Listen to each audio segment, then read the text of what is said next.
एक सिस्टम बनावे, जो भी सिस्टम बने, राष्ट्रीय पार्टियों को 1 घंटा दे पूरे प्रदेश में, उनको 1 घंटे का टाइम मिले, आधे घंटे का टाइम दें जो राज्य दल हैं, जो अनरिकॉग्नाइज पार्टियां हैं उनको भी 5-5 मिनट 10-10 मिनट तक अपनी बात आप लोगों के माध्यम से जनता के बीच में पहुंचाने के लिए चुनाव आयोग को समय अपने मुट्ठी में लेकर के सबको समय देना चाहिए, तभी न्याय होगा। कोई दिक्कत नहीं, चुनाव आयोग कोविड को देखते हुए अगर ऐसी व्यवस्था किया तो हम उसका पालन करते हैं।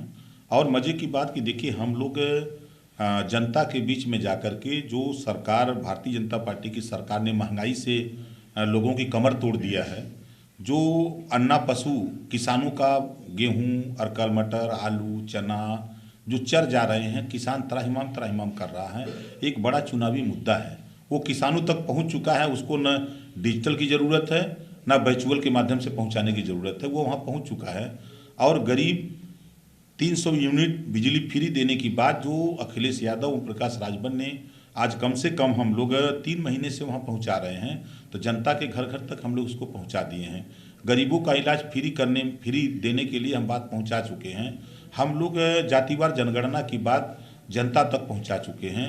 हम लोग प्रदेश में अमन चैन भाईचारा पैदा करने के लिए, सामाजिक न्याय समिति की रिपोर्ट लागू करने के लिए हम लोगों ने ये मैसेज जनता तक पहुंचा चुके हैं। हमारा संगठन ग्रास रूट पर booth committee, sector committee, block, विधानसभा सब हम लोग तैयार कर लिए हैं। हमारी पूरी फौज चुनाव आयोग के तारीख के ऐलान का इंतजार कर रही थी। अब तारीख का ऐलान चुनाव आयोग ने कर दिया है। आप देखिएगा बूथ पर जब वोट पड़ेगा तो हमारे लोग मजबूती से बूथ पर वोट देंगे, और 10 तारीख को जब रिजल्ट आएगा तो मैं दावे के साथ कहता हूं माननीय अखिलेश यादव जी पूर्ण बहुमत की सरकार बनाएंगे और सूबे में मुख्यमंत्री की शपथ लेंगे।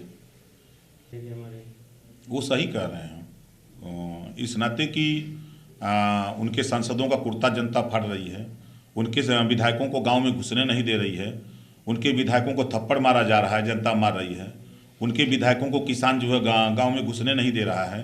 भारतीय जनता पार्टी का गांव में बोर्ड लग गया है कि भारतीय जनता पार्टी का गांव में प्रवेश वर्जित है। इस तरह के वो बैनर तो भारतीय जनता पार्टी के लग रहे हैं ना, हम लोग थोड़े लगा रहे हैं। और किसानों के बीच में अगर हम लोग जा रहे हैं, जब अन्ना पशु की बात पूरे गांव के लोग जुट के शुरू कर रहे हैं, तो पहले पूछना है कि आप किस पार्टी के हो, तो हमारे लोग कह रहे हैं कि साहब हम लोग तो दूसरी पार्टी के हैं। तो कह रहे हैं कि देखो भारतीय जनता पार्टी के साथ मत आना, नहीं तो फिर ठीक नहीं है।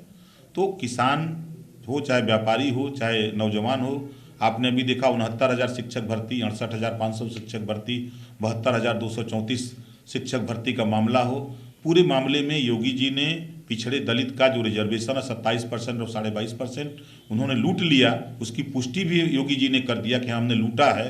23,000 लूटा है और 6,000 देने की बात कर रहे थे, और जब 6,000 दे रहे हो तो फिर और हमारी भर्ती लूट करके कहाँ किसको दे रहे हो, ये बात भी जनता तक पहुँच चुकी है। और प्रदेश में जनता बदलाव के मूड में हो चुकी है। भारतीय जनता पार्टी जुमला बोलने में, झूठ बोलने में, धोखा देने में और यूज एंड थ्रो करने में एक नंबर की पार्टी है। अभी देखा ना कि निषाद बिंद, केवट मल्ला, माजी मजवार को ये कह करके बुलाया गया रमाबाई के मैदान में कि आओ आपको अमित शाह जी आ रहे हैं, आरक्षण देंगे। और जब वहाँ आए तो नारा लगा था कि आरक्षण नहीं तो वोट नहीं। और जब वहाँ पहुँचे लोग तो अमित शाह ने जुमला सुना दिया, लोरी सुना करके लोगों को भड़का दिया। अमित शाह के सामने ही लोगों ने नारा लगा दिया कि आरक्षण नहीं तो वोट नहीं। हजारों कुर्सियां वहां तोड़ दिया और वहां से गुस्सा करके लोग गए हुए हैं। और उस अपमान का बदला लेने के लिए कि तूने मुझे कह करके और आरक्षण देने के लिए बुलाया था, तूने आरक्षण नहीं दिया है तो हम तुम्हारी सरकार की विदाई कर देंगे। इसके लिए पूरी तरह से निषाद बिंद, कश्यप, माझी मजवार, तुरहा, तुरैया, गुड़िया, ये सारे लोग तैयार हैं। प्रजापति, पाल, कुम्हार तैयार है, आरा कर्क, बंसी, बंजारा, बहेलिया, कंगार तैयार है, और पटेल तैयार है, यादव तैयार है, ब्राह्मण, राजपूत तैयार है, जुल्हा, दुनिया, अंसारी, शेख, सैयद, पठान सब तैयार है। सारी जाति के लोग तैयार हैं। धोबी, पासी, खटी, खेला, कुजड़ा, सारी जाति जो भी प्रदेश में जातियां हैं, सारी जातियां प्रदेश में बदलाव के मूड में हैं और भारतीय जनता पार्टी की विदाई करने के लिए मन बना चुके हैं।